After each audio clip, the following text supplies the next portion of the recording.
Thank you all for joining us.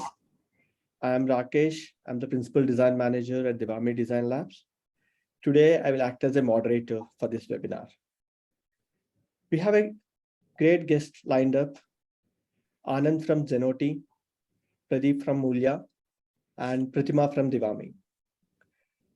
Please post your thoughts, comments, questions in the chat section.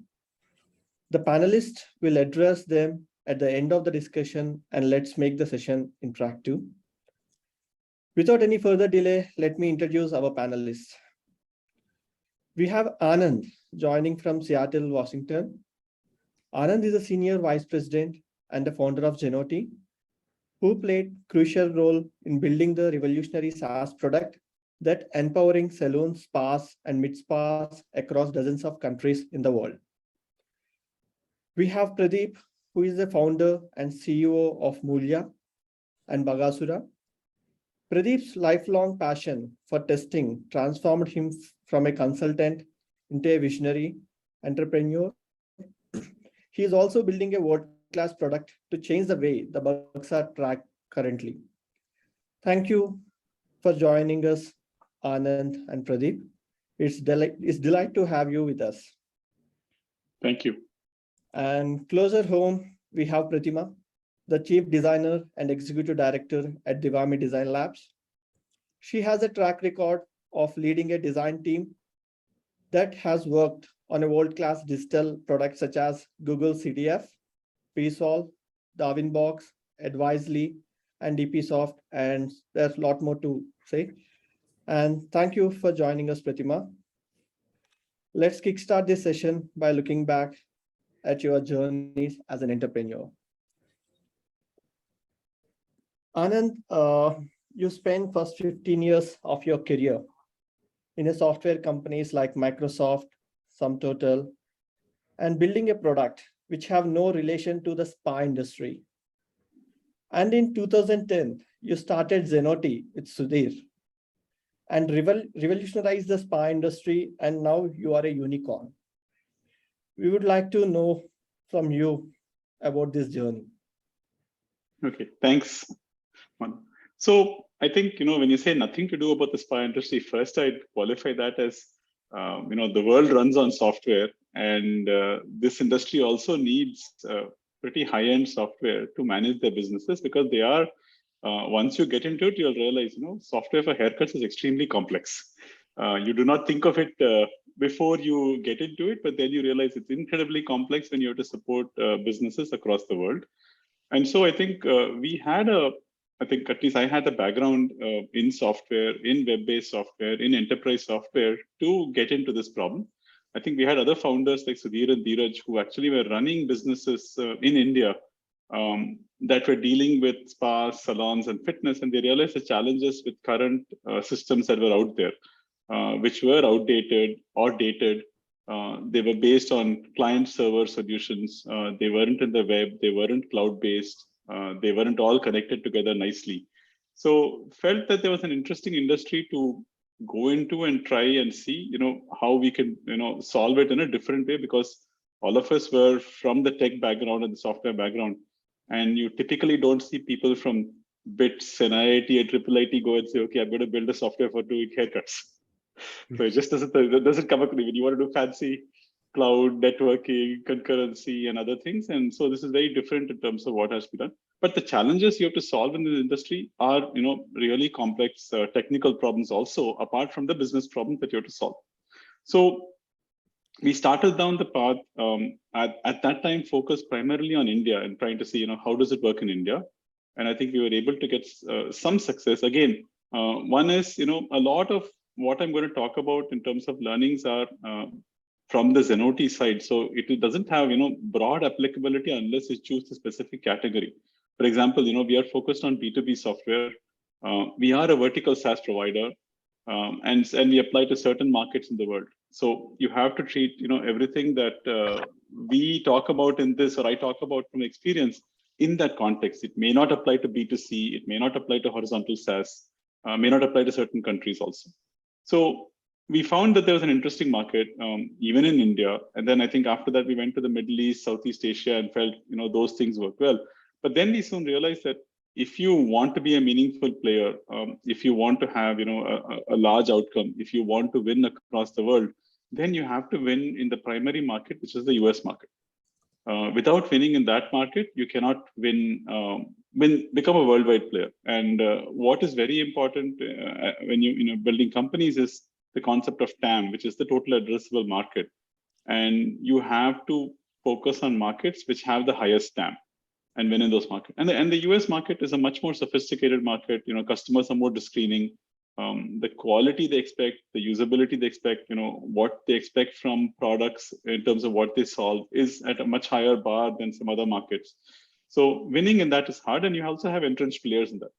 But we decided that you want to have an interesting worldwide outcome, you have to solve the hard problems of go to something like the US market and win. I think we started that in 2013, 14, and I think even now our primary market is the US markets, and we are focused on Europe also now. We focus on Australia and New Zealand. So we do have a lot of markets in which we focus on.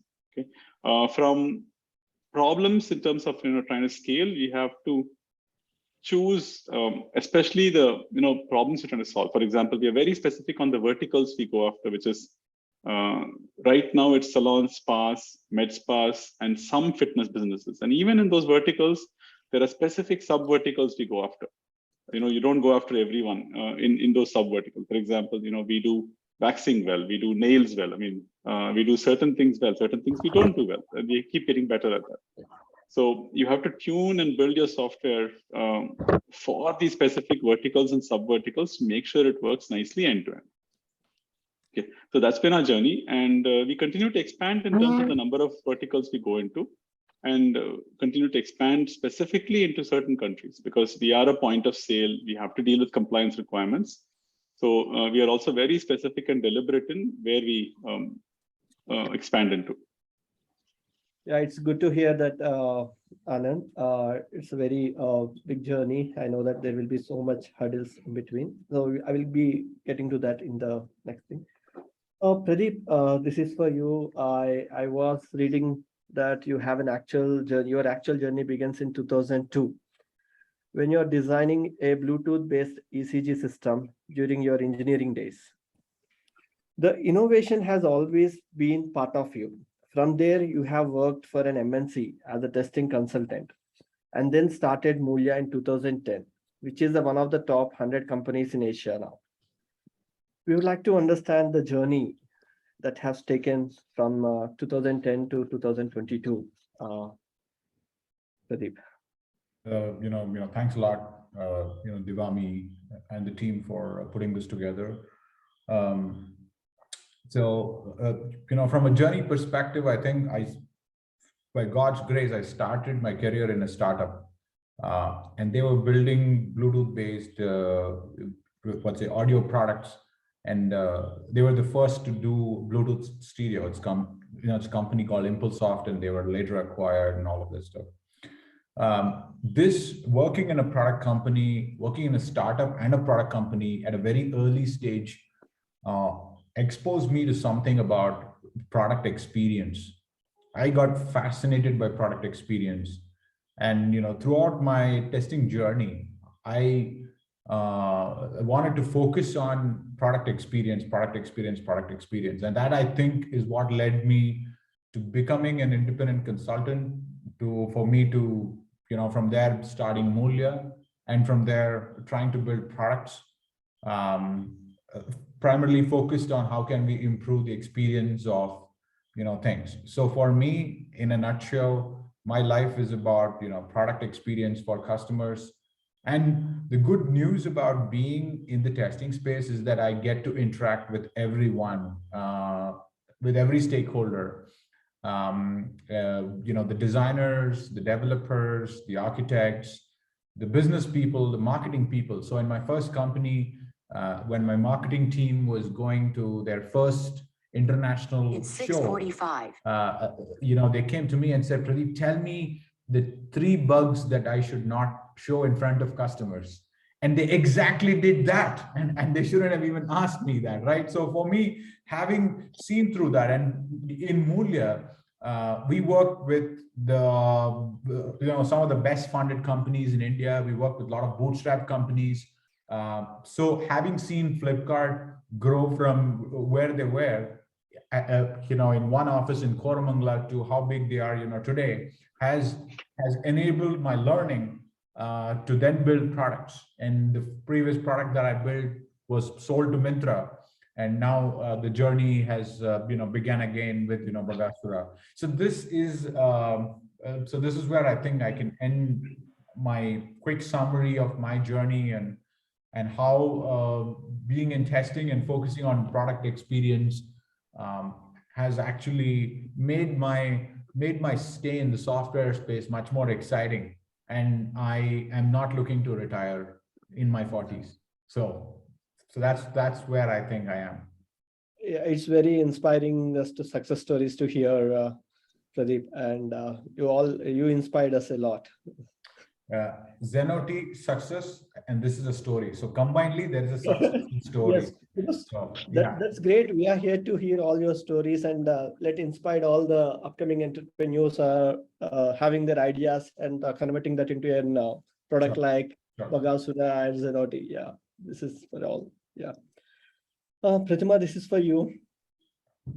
Devami focus on being a go-to design agency for enterprise platform and B2B SaaS, something that very few players are doing in the market.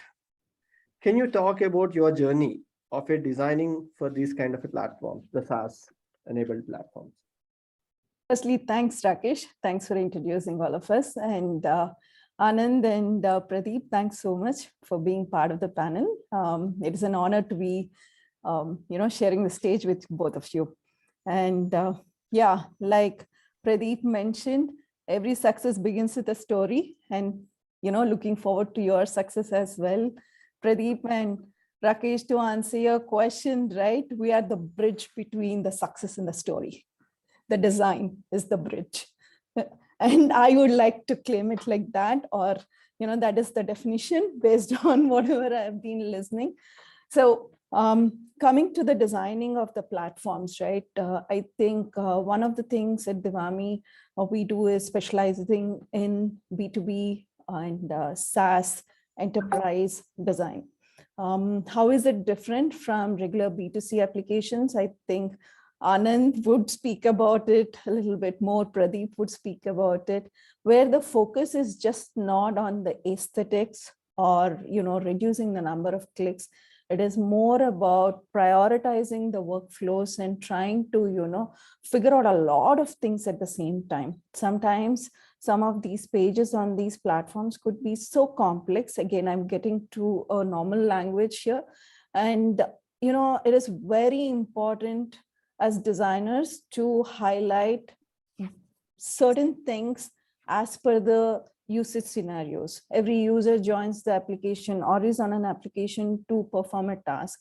And it is the designer community's responsibility to reduce their turnaround time, make it extremely simple and convenient for them, reduce the cognitive load, personalize it, let the application, think of the future and let it scale. There's a lot that happens, and I think that is what we bring to the table. Again, in short, I'm trying to keep it short. Rakesh. Thank you, Prathima. That gives more insight towards the design.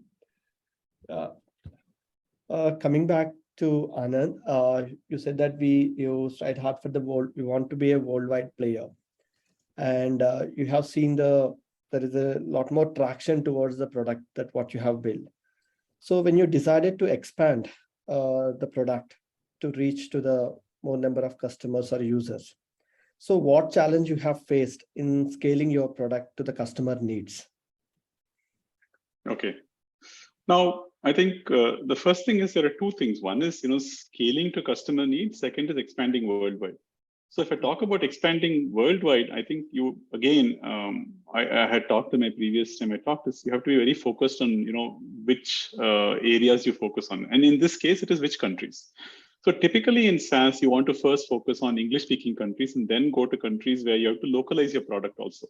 So then you reduce one level of complexity, because it's not about localized product, it's localized product, then you have help, then you have onboarding, then you have support, and you have customer success. that becomes a challenge end-to-end in a company to manage. So I think typically in SaaS companies, the journey is you focus on English markets, and they are big enough to carry you for a long time. Then you go after other markets. In our journey, I think, again, we did focus exclusively only on markets where the English product would work, because we didn't want to invest, end-to-end. While product could do it, other areas of the company would suffer in terms of trying to get that working. And I think, so we focused on that and focused on a few countries where it made sense. And in today's world, I think in 10 years back, it wasn't the case, but now depending on the type of product you're in, we are in B2B, we deal with things like compliance, which is because we are in the point of sale. You deal with PII data because of, you collect data of customers, sometimes sensitive data. You have to think through that the trust and compliance rules of all these countries are going into. So I think, a few years back, you could say, I can build a SaaS product. Hey, I can run it across the world. I can keep scaling it. I can get customers from any countries and it just works. Now the world is different, where each country has gone into very, very specific rules around compliance. And even more complicated is saying that data in certain countries cannot leave the country. And so, your data centers and where you host it and a lot of other complexities come in. So overall, my message is you have to be very deliberate about, which countries you're getting into. It has not become as easy as, hey, I have 100 plus countries I can go into. So that's one aspect of, how you scale. And in scaling, I think the way we approached it is, there are two ways. One is when you go into a market, we focus on multiple segments of customers, which is, in our space, you can call them enterprise customers and then mid-market customers, and then what you can call single location mom and pop stores, because we sell to businesses which run, stores. So sometimes it is, the easier problem is to go to the smaller businesses first, then, expand your product, go to slightly bigger businesses, then try to pitch for the enterprise type of businesses. We always approach it differently in every market. We used to go and find the top customers in that market and somehow get them on board the system, and then ensure that, if the product can meet and run the businesses of these top customers, then it becomes easier to run the businesses of the next, the mid-market customers and the smaller customers in the market.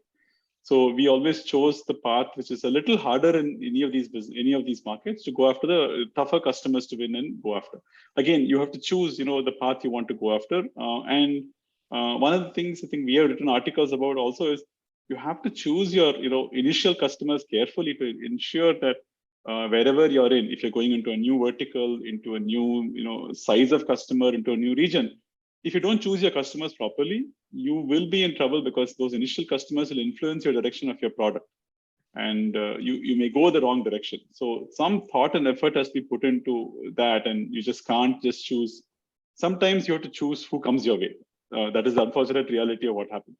But otherwise, you work very, very hard to try to choose the ones you really want on your system. The other thing for us, which in terms of choosing customers and scaling, is all our initial customers in many of these places were businesses that were run by their founders, not by corporates. So the founders, are willing to take risks with a new player, willing to bet on a future vision, have experienced the same kind of journey themselves. So it becomes easier to align with them, and they are more supportive in, using a system like this till it, works well for them. Whereas in a corporate thing, sometimes it's like nobody can get fired for buying IBM kind of mentality might happen. So it becomes harder to, get into those kind of businesses in terms of scale. So again, I don't know if it applies to, everyone who's attending, but you have to sit and think through and say, hey, what are the choices I'm making? How do I want to scale? How do I want to grow? Where do I want to go? Which countries I go into, and others. And I think for a lot of SaaS, I do see it as, there is one market which can be a primary market, which is the US market. Unless you're building it specifically for India, that is the largest TAM and largest market. And if you want to be a global player who also wants, global funding, you have to win in that market. Yeah, thanks, Anand, for saying all the valuable points to us. Yeah. Pradeep, you, after successfully establishing the Mulya, you have turned to start a Bagasura as a product, which is getting a great traction and getting a nomination for various awards. The Bagasura, the product that you have started. So what steps are you taking to scale your platform to the next level? So Okay, great. First of all, I resonate with all pointers Anand mentioned, and I think one point where I'd like to add some value is that US is a very exciting market. All your competitors are going there, and if they're creating a blind spot in another market, I think we should take over that market also, as well. So I see that everyone is trying to hog US, and I'm trying to find the blind spot of where they're not hogging. For example, UK also can be a great space for certain people, and so that's just a pointer I want to complement what Anand already mentioned, and without having to disagree with him.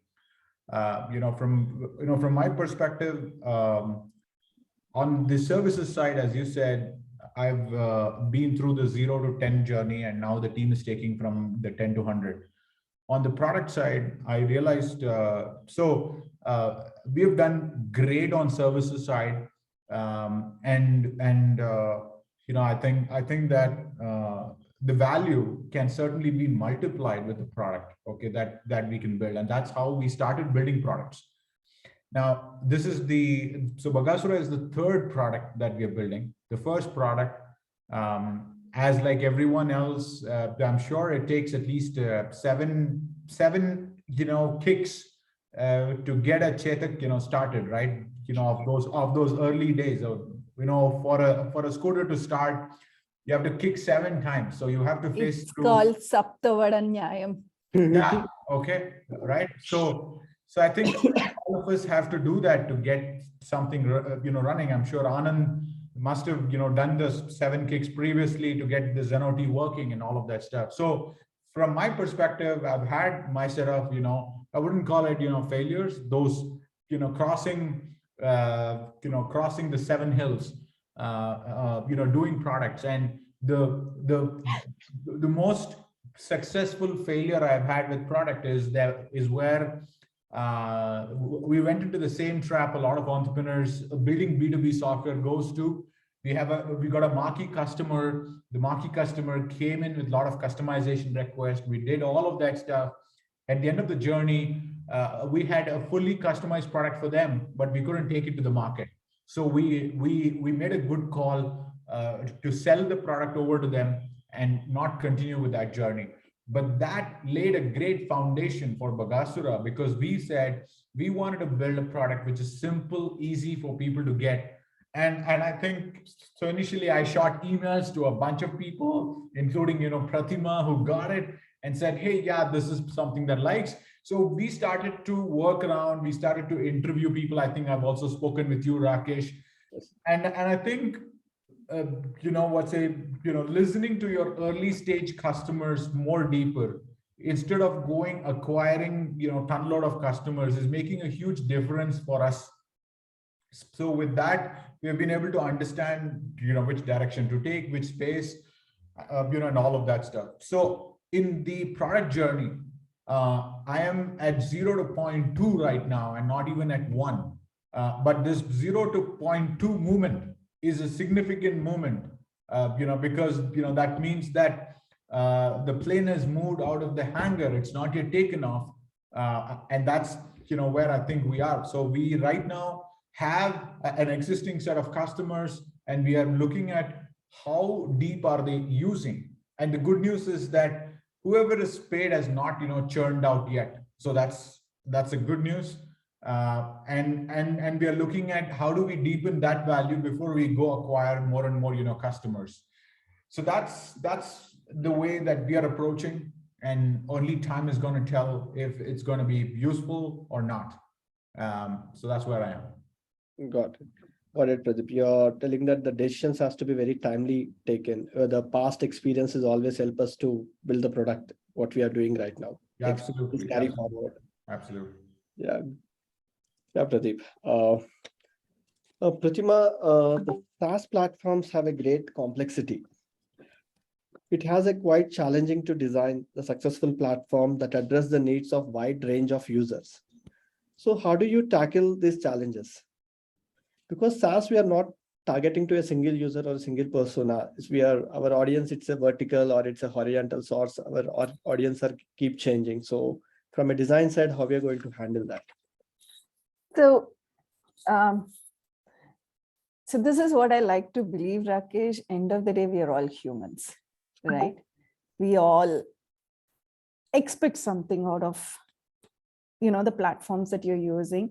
And, to be honest, as humans, we expect that emotional interaction or that touch or, so why can't a platform also replicate how a human behaves, right? Sometimes these are the thoughts that go in the designer's minds, and I'm one of the designers. And so, that is a thought that also goes in mind. Here, we are lucky to have Anand, who Zenoti is a vertical platform, and Pradeep's Bagasura is a horizontal SaaS platform. So, and Anand talked about, how we need to first take care of time and why US could be, a low risk or calculated risk in terms of getting into the market, right? And at the same time, Pradeep was talking about identify the blind spot and change your target audience. When it comes to design, that is exactly what we do. We try to understand from Anand, be it Anand or be it Pradeep in this case, we try to understand where their target audience is. We try to understand or get an in-depth understanding of the market research. And we try to understand why are they focusing on the markets that they are focusing. So that is our starting point. Once we understand their focus of market, then we try to understand their vision. Like Anand was mentioning, first they targeted India and then they moved into US market, and now they're planning to grow global. And then in his mind, localization should be second priority because, if the platform supports English, then we would probably capture 50 or 60% of, 50% or 60% of the world. I mean, my numbers could be skewed, but most of them are, English speaking or understanding people, like most of us understand. So I think the risk has been calculated there. And probably Zenoti, I know, Anand, I thought Zenoti was supporting localization at some point. We do now. Yeah. We do. So, we do support, but I think that's why I was saying that, early in your journey, your choices. Okay, should you invest in that right then or not? Not. So, we understand if Anand is planning to get into other markets and if he's planning to support localization.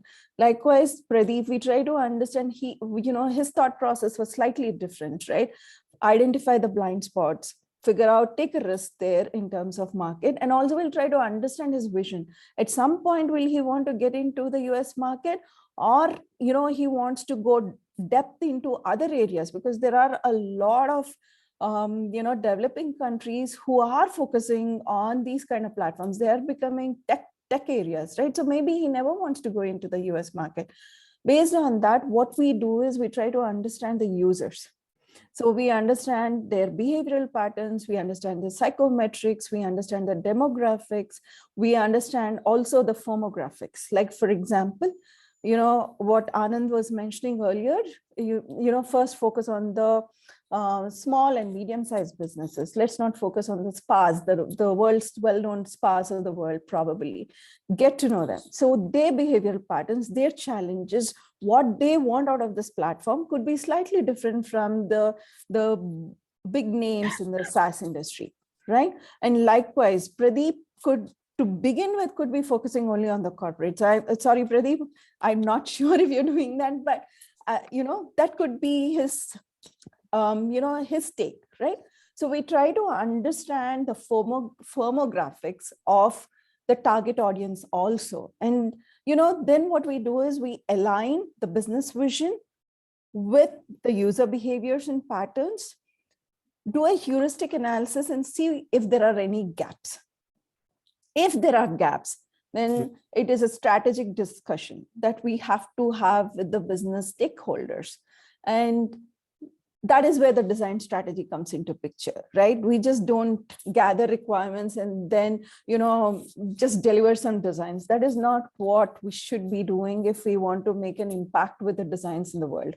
We need to definitely understand the business vision, understand the user psychometrics, and then behavioral analysis has to be done and align them together.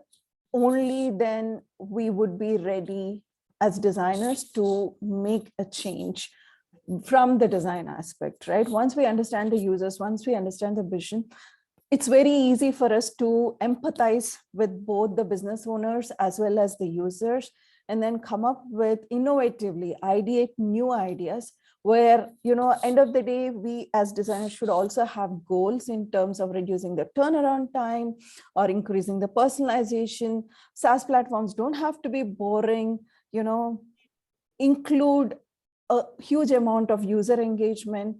End of the day, why do they have to be boring, right?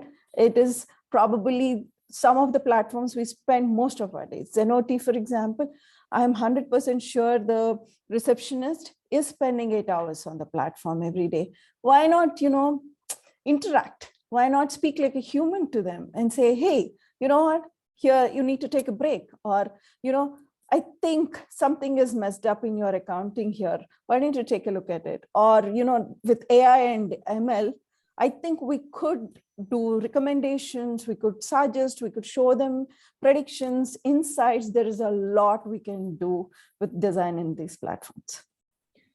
Thanks. I'll stop here, otherwise I'll end up talking and talking. Yeah. But those are well needed, Prathima, as a designers, because I'm also talking in terms of design, because unless we being empathy or aligned with the stakeholder vision and what the user wants, it's very hard to provide solutions to them.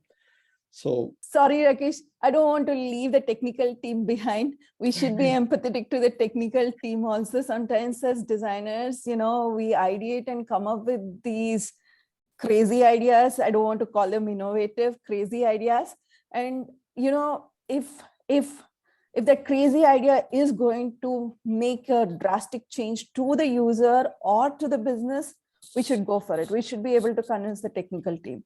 But if that crazy idea is just about user engagement and it is going to, increase the delivery time by, X amount, and that is something that user would not even use a lot, or that could be a page where he would not spend a lot of his time, it is not in the main workflow, then there is no point torturing the technical team or wasting the business money. So I agree with that. Yeah. It's a continuation to the same discussion, because I just want to, because every solution is revolving the SaaS. They want to run the solution in a SaaS model. And we keep hearing the buzzwords in terms of customization, scalability, personalization.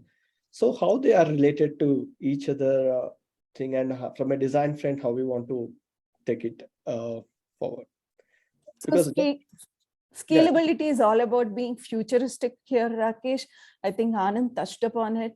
He was talking about how the platforms have to be scalable. We have to look into the future, and probably from a design point of view, as designers, or even as CXOs, I would encourage all of us to understand what is coming our way, have some clarity. It will change. And I think Anand would probably speak a lot about it. Pradeep would speak a lot about it. I'm sure there are twists and turns in, while we are strategizing, it looks like a clean, straight path. And while executing, we will see a lot of twists and turns to this. But if the end goal remains the same, having clarity in it is one thing that is very much required. Sorry, what you were asking, I missed out, Rakesh.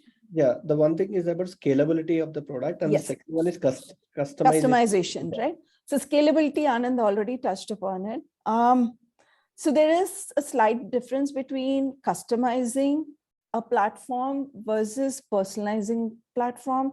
These are some of the buzzwords you're hearing outside in the market. And there is also a new buzzword called hyper-personalization, right?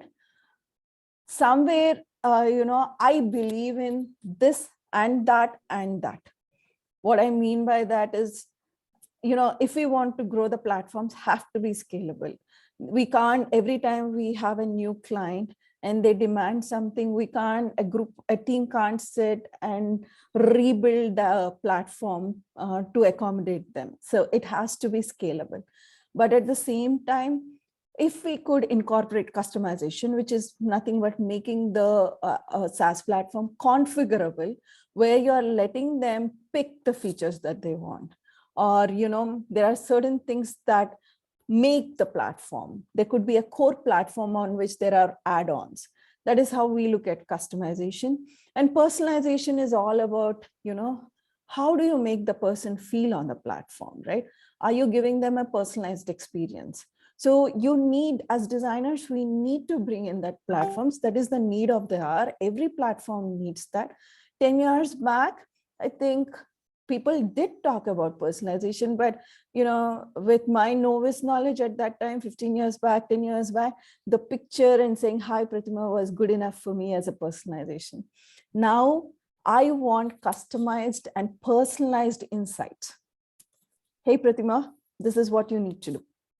This is what is happening, and this is what you need to do. Some insights that are very personal to me. Some, like for example, in the spa case, like upselling. This is something that I think Zenoti already does. Like, somebody is trying to, if you're trying to take a service of waxing, then you could upsell by saying, hey, if you get your eyebrows done, or if you get something else done, you will have a 20% discount. These are the things that the receptionist might not always remember, right? Mm-hmm. So while they're taking the service, if we could give those insights, personalized insights to the receptionist, it makes their job easy. Or, something like you're spending already 1,000 rupees. And if you spend another 500 rupees, probably the next service is free. This is a marketing, some discount campaign that is going on, and they may not remember. So at that point, contextually throw that information to the user. I think that would make people fall in love, because what you're trying to do is reduce the error rate, and you are increasing the business, and they become great receptionists. So that is one example I can take. Similarly with Bagasura, set a goal. Maybe I would like to set a goal, 100 bugs. If somebody finds 100 bugs, I mean, today, as an example, this is something, Pradeep, I keep telling my QA team. And, once they reach their goal, clap and say, hey, you have done a fantastic job. Would you like to keep the same goal for tomorrow or increase it to 120? Something on those lines. What I'm trying to say, end of the day, is how do we incorporate personalization for that person while maintaining the sanity of the application, making it scalable as well as customizable or configurable. That is something that we can absolutely work on. Got it, Prathima. Understood. Yeah. This is question related, is applicable to all the panelists here. The Pradeep has mentioned that the first product where we have done the customization request based on the client, and we done the product and we deliver to the product, we sell the product to that particular customer. So now in the SaaS model, even though we have a defined services, like a microservices, which can be enabled and disabled based on the client ask, still there are some, the requests we are coming from the client, that particular module is working fine. Can you add some additional functionality on top of that? Those kind of a request comes, then how you're going to handle that? Because you said that because that is, we are also listening from a design friend. There is a service we have done. On top of that, along with that, I need some additional features on top of that. So in the SaaS, how we are going to handle that kind of a customization? Okay. I can start taking that. I think in Zenoti, one principle we followed is we have only one multi-tenant code base that runs a Zenoti product across the world. So it's the same product available to all customers with all the features available to all customers, and certain modules are licensed. So there is nothing which is different that a customer can enable. And I think the main thing which we do is we do provide a lot of configuration options to enable, disable things to set up and run this product. I think the dealing with customer requests is always going to be a challenge, especially more in the B2B space and when dealing with larger enterprises. we do evaluate each thing and determine, does it make sense in the product for the larger customer base or for a subset of a vertical? For example, in the UK, certain businesses, they require certain workflows when booking online, which are government regulations. It's something which you would not have built if you did not run into this thing. And when it comes as an ask, you have to evaluate it and say, hey, will other customers benefit from that ask? And then figure out how to build it so that it makes sense in the product. So follow, and if you build it so that it works only for one customer, you're going down a very dangerous, non-scalable path. It's tough to resist, but it's a wrong choice in the long term. But it sometimes works out to be a better choice in the short term. So you have, and the other thing which happens in companies is there's this resistance of saying, customers might say, hey, I'll pay you for building that feature, or I'll pay you to have a team that can do. Again, that's something we have resisted and not done. We decided that, we wanted to make sure that any feature that we build is part of Zenoti and available to all customers, and based on configuration if they want to use it. And I think that's how we approach it.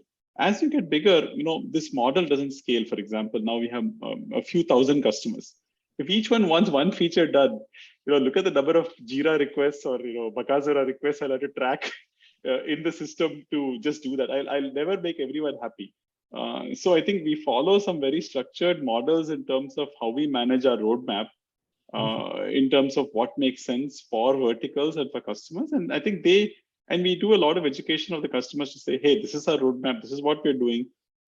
These are the features which we have prioritized, or themes of features we have prioritized, and that's how it's going forward. They may have specific asks which are based on certain use cases not working well or certain workflows not working well. And in many cases, we find that that typically applies to more customers also. And then we figure out how to prioritize and do that. So it's hard to do, but I think it's very important to think that way. The second part of it is, this does become easier if you take the platform approach to building your product. When you're smaller, it is more difficult to do.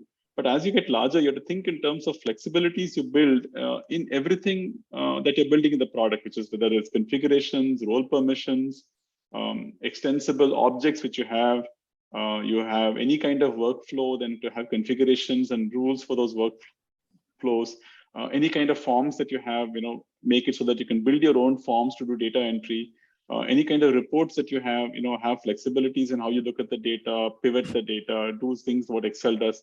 So you have to think in these terms to build things.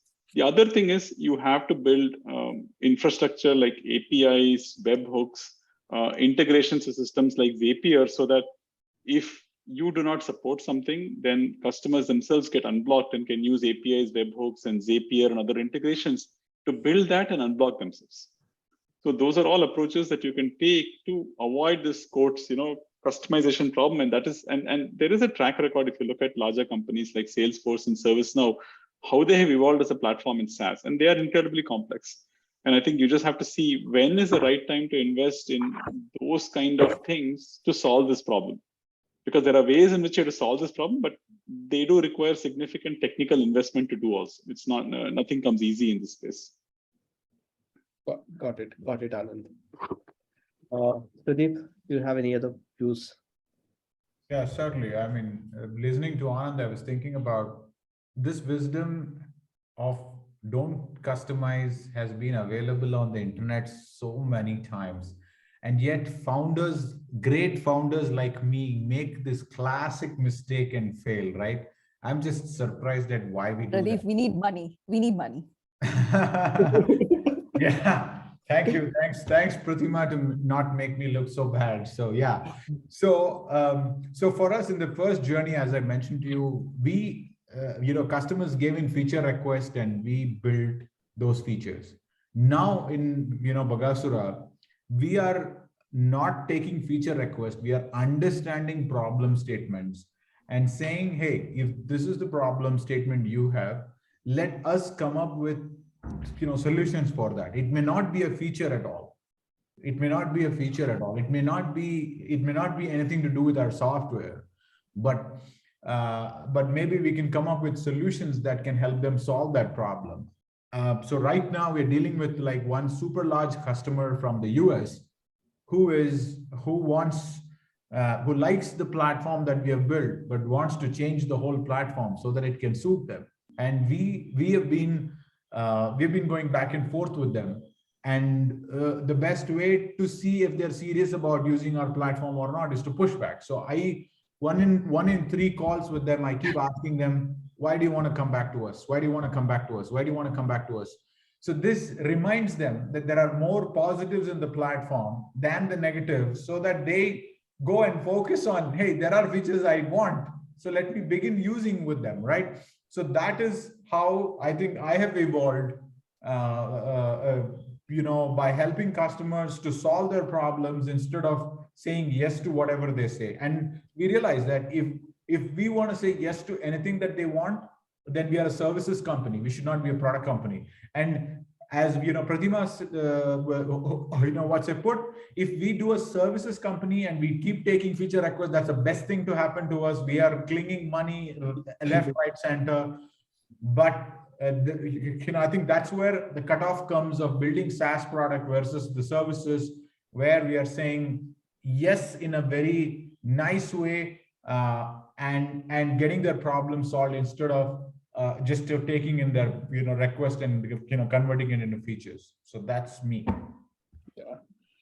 Thanks, Pradeep. Thanks, Arvind, for letting us know your learnings. That really help us, and we will remember those things when we are actually at that point, at that position. Actually, I have a few more questions, Anand, Pradeep, and Prathima, but we have 10 more minutes. Can we go ahead and ask the questions, or we can ask the questions of the participants? Yeah. So they have, but I will, the one question I will ask for the panelists, and then we can move to the audience questions. They have few questions for us. So because the scalability and the customization is the two opposite ends of the spectrum. So how do you approach the challenges of scaling the platform while keeping the customization of the different clients? I will repeat my question. The scalability and the customization are two ends of the spectrum. How do you approach the challenges of scaling your platform while keeping it customizable for different clients? Okay. So I think I would slightly rephrase it. I don't think scalability and customization are two ends. You are dealing with scale when you deal with larger customers, typically enterprises. And so that is where you need scale, and that is where you need configuration also. So you need both to support certain types of customers. And you have to build it that way. There is no choice. Otherwise, you cannot work with those customers. And there are ways in which you have to solve those problems, and you have to hire the people who can solve those problems for you and get it done. There's no choice if you're going after the customer. Now, when you're going after like a B2C or a smaller customer base, there's a different kind of scale that you have to deal with. You have, small customers and lots of them. So that's a different kind of scale problem you're dealing with, and you have to solve it. And I think anyway in SaaS, if you want to become a big company, you want to have a large TAM, you want to get a lot of customers, you have to solve scale problems. So you cannot avoid it. And I think modern systems allow you to build to scale. And with AWS and Google Cloud and Azure, you have a lot of things in there that make this a lot easier than, amazingly easy for you now than it was 10 years back. So the problems have become much, much easier to solve, relatively. But still, they are challenging problems to solve. Got it, Anand. I echo with what Anand was saying. They're not two ends of the spectrum. They actually go hand in hand, in fact, because scaling is nothing but growing. And if you're growing, the target audience keeps increasing, and their behavioral patterns change, or their psychometrics change, their demographics changes. And based on that, we should provide them options where things are customizable. We can't be rigid also at the same time, right? We can't say our platform is very rigid, and then the whole user experience that entire world is talking about is lost, right? So they all have to go hand in hand. Scalability as well as customizability have to go hand in hand. Having said that, one of the important points is experience. It is all about creating experiences as we are growing. And that is something that we have to keep in mind. that end of the day, as Pradeep was mentioning earlier, it is not just about adding features, it is about creating experiences. And what he was saying is, I don't take a problem as is and make a feature out of it. I try to get to the core of the problem and understand what actually the user wants. I mean, this was a concept that is well discussed in the design fraternity, and I'm sure it's the same. It's the same thing even in the SaaS community. The thing is, users know. I mean, there are two concepts here. User knows what they want, and sometimes user only asks for what they want. And like Steve Jobs, maybe we have to think beyond what they want, and something different. Like probably before iPhone, we may not have thought about having the music as well as calls, as well as messaging, email on one single device. But he made it happen, and that's a design revolution in my head, right? So bringing everything into one place. And probably if somebody would have gone and done user research at that point, maybe we would have not talked about it. So somebody had an idea, and that idea came to life. And that's what Anand was talking about. So from day one, think about it as a platform. See, and yes, technically we are at a far more better place now. So we need to take advantage of whatever is available out there, but core is experience of the users. As long as we can make sure user has a great experience on our platform, I think the features, sometimes they're forgiving, right? If there are a few features are not there, people are forgiving. But end of the day, we have to make sure we reduce the turnaround time, we reduce the time of finishing something. We make things simple for them. Or, I'm getting to the bottom of the basics again, but that is what it is. Thanks, Prathima, and thanks, Anand, for clarifying. Yes, we need to manage both the customization and scalable aspects while designing. Yeah. And we have a few questions from the audience, Anand, and this question is for you, Anand. Anand, can you share your experience around the global SaaS pricing strategies? This is a question from Rajani.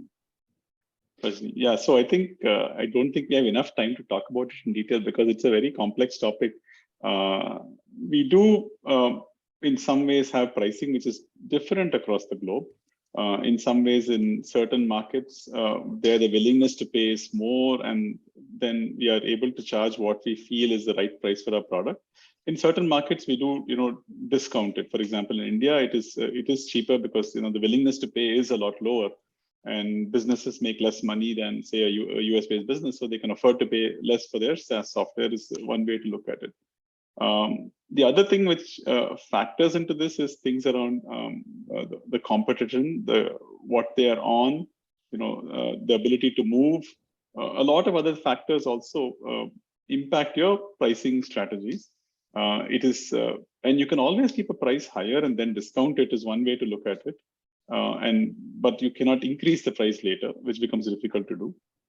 So various things are there around pricing that you can't apply and try out. I think in some ways you have to just see what works in your industry, because it's really difficult to give you a generic answer which can work for everyone in this area.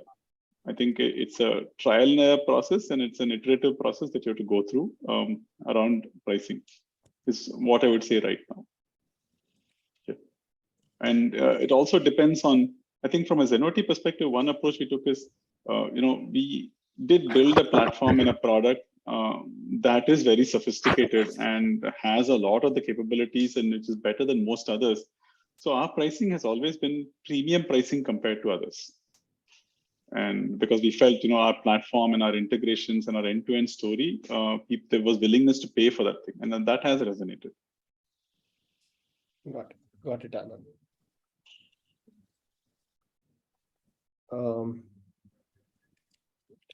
And we have another question. What should a bootstrap startup focus on during the initial stages of revenue growth? Getting more customers or making few customers really happy? Anyone, Pradeep, you can take this question.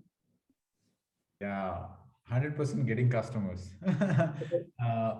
And then understanding, learning the real problem statement. So I think initially when we get the customers, we get them on some vision that we have, right? And then going deeper in the journey with them. So now I think happiness is an emotion that's been highly misunderstood. So I think if we don't make them unhappy itself, we are using a lot of software which is just not making us unhappy, and we don't need an extra happiness to it. But I think going deeper, it's about getting the customers, identifying the problem statement, and getting the right customers. Early on, getting the right customers actually matter. And that's where I think the focus that Anand also mentioned, that we need to be more sharper and sharper at the initial days, saying no to a certain set of customers and saying yes to a certain set of customers. I think that, clarity, and also the people who are willing to give feedback. So that is also where working with the founders directly enables us to get the direct feedback and stuff like that. So I would say no startup survives without getting customers, and no startup grows without enabling the customers to also grow. So I would say it's getting customers and growing customers that enables. It's not even happiness. So that's where I would end this out. Yeah, to add to what Pradeep is saying, I think one of the things that during market analysis that we have observed working with multiple SaaS platforms is identifying or helping the SaaS platforms identify their ideal customer profiles or ideal client profiles. That being their 3-year goal or 5 years. Down the vision, that is what finally they want. But in between, there are so many hurdles and challenges that all of the founders face, that one of them is, money and budgets, right? To solve that, sometimes we do take detours, I think, and I think this is something that all of us do. But at the end of the day, if we have clarity into where we want to be in terms of the target audience, I think it is just a matter of, figuring out the path back there. So I think, Pradeep, I just added a little bit of philosophy to what you're saying. Yeah, thanks, Prathima, for summarizing that. We actually crossed the time, Anand, Pradeep, and Prathima. So, and thanks a lot for joining us, Anand, Pradeep, and Prathima. And this has been very insightful discussion. I hope we should have a more time to discuss on this topic, because there is a lot more to learn on this.